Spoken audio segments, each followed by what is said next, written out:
बिस्मिल्लाहिर्रहमानिर्रहीम। MCQ of system integration and architecture. First number पे है talent is the type of option हमारे पास हैं business needs, ERP, governance, analysis, स्वाट। तो इन फोर में से हमारे पास नंबर 1 जो ऑप्शन है बिजनेस नीड्स वो इसका करेक्ट ऑप्शन होगी। इसकी वजह यह है कि बिज़नेस नीड्स को हम डिफाइन इस तरह करते हैं कि बिज़नेस नीड जो हैं बेसिकली गैप्स होते हैं between the current state of the business and it's goals.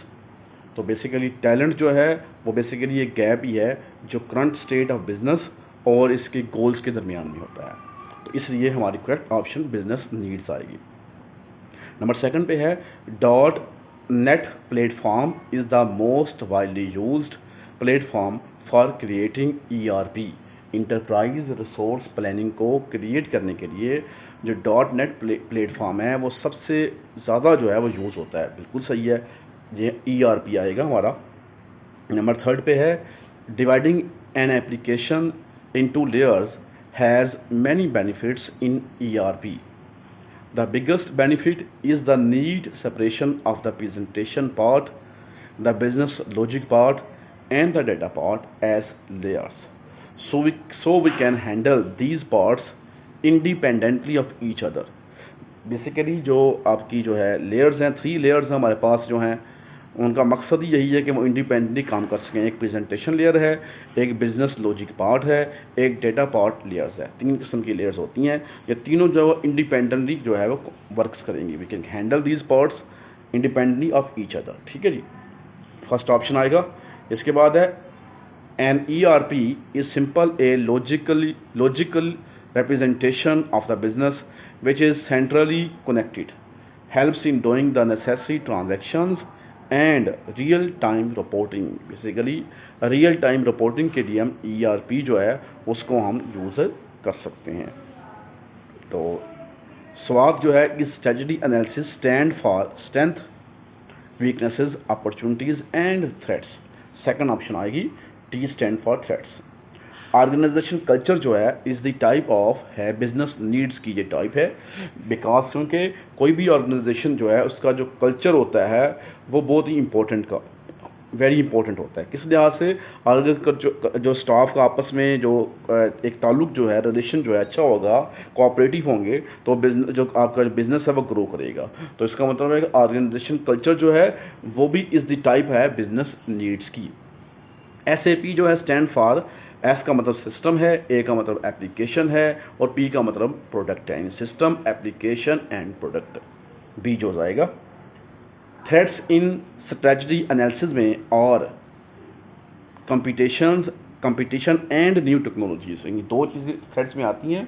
एक तो कंपटीशन, आप देखते हो कि इस कंपनी का कंपटीटर कौन है वो आप इसमें मेंशन करते हैं। नंबर 2 पे आप देखते हो कि न्यू टेक्नोलॉजीज, कौन कौन सी न्यू टेक्नोलॉजीज आ रही हैं, वो भी आपको थ्रेड्स होते हैं, उनको आपने कंसिडर करना होता है न्यू टेक्नोलॉजीज को।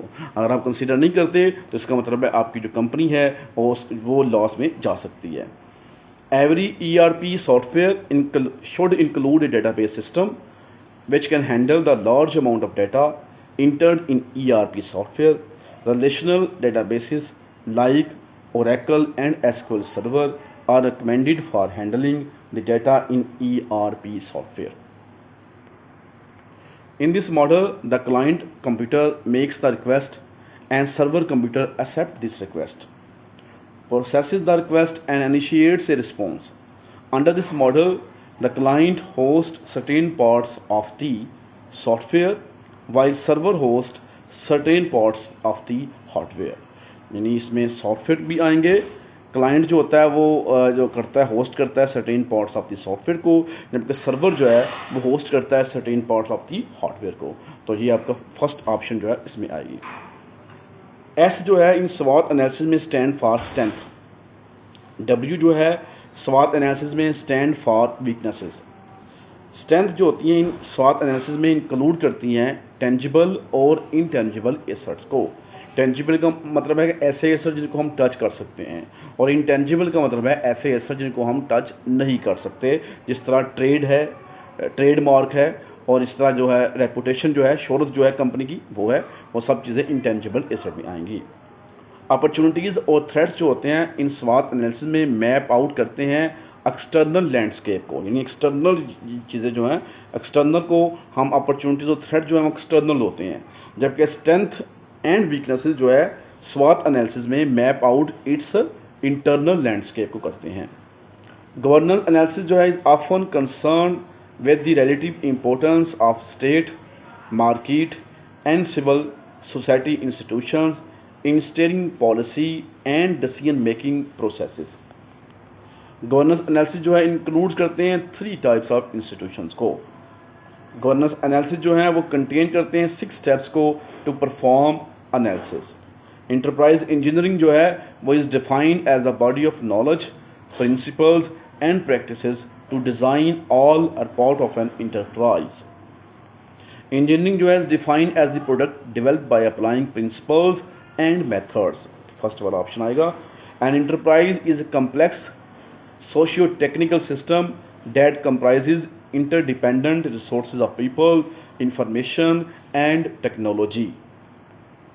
Enterprise architecture is a well-defined practice for conducting enterprise analysis, design, planning, and implementation using a comprehensive approach. Risks are potential problems that may affect successful completion of a software project. Potential problems का मतलब ये होता है कि जो अभी problems बने नहीं हैं लेकिन प्रॉब्लम्स बनने की तरफ जाएंगे, ठीक है जी, जब वो रिस्क अगर हो जाएगा तब वो प्रॉब्लम बन जाएगा, इसलिए हम इसे पोटेंशियल प्रॉब्लम्स कहते हैं। रिस्क स्ट्रैटेजीज इंक्लूड करती हैं रिएक्टिव एंड प्रोएक्टिव स्ट्रैटेजीज को। 2 किस्म की स्ट्रैटेजीज होती हैं इसमें, एक रिएक्टिव है और दूसरे नंबर पे प्रोएक्टिव है। सॉफ्टवेयर रिस्क जो है वो इंक्लूड्स करता है प्रोजेक्ट रिस्क को, टेक्निकल रिस्क को, बिजनेस रिस्क को, ऑल आएगा इसमें। सॉफ्टवेयर रिस्क जो है वो एनालिसिस इंक्लूड्स करते हैं 4 स्टेप्स इसमें आएंगे। RMMM stand for risk mitigation, monitoring and management. Risk mitigation जो है is a proactive planning for risk avoidance, true है। Risk monitoring assessing whether predictive risk occur or not, true है। Risk management includes contingency planning, true है। Thanks. अगर अभी तक आपने इस चैनल को सब्सक्राइब नहीं किया तो आप इसे सब्सक्राइब कर लें ताकि आपको जो लेक्चर्स के प्रॉपर इसके नोटिफिकेशन जो हैं वो आपको प्रॉपर मिल सकें। थैंक्स भाई।